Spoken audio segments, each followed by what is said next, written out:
الحمد لله الواحد القهار العزيز الغفار، والصلاة والسلام على من لا نبي بعده، ونشهد أن لا إله إلا الله وحده لا شريك له، ونشهد أن سيدنا مولانا محمد وعلى آله وأصحابه وبارك وسلم تسليما كثيرا. أما بعد، فيا أيها الناس، أوصيكم بنفسي بتقوى الله والاعتصام بحبل الله والتمسك بشريعة الله عز وجل.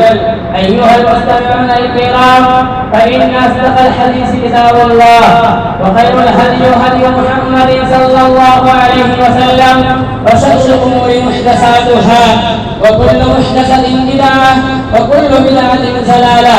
أيها المستمعون الكرام، إن الإسلام يدعو إلى وحدة الأمة الإسلامية على أساس وحدة الجنس البشري التي يقررها الإسلام في سورة الفاتحة لا تحتمل تأويلا. أعوذ بالله من الشيطان الرجيم. بسم الله الرحمن الرحيم.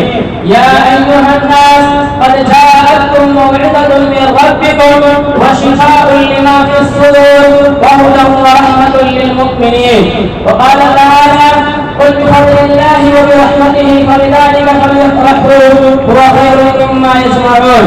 وقال تعالى: فذكر فإن الذكرى تنفع المؤمنين. وقال النبي صلى الله عليه وسلم: المسلم من سلم الناس من لسانه ويده. وقال النبي صلى الله عليه وسلم: من كان يؤمن بالله واليوم الآخر فليصل رحمه، أو كما قال عليه الصلاة والسلام.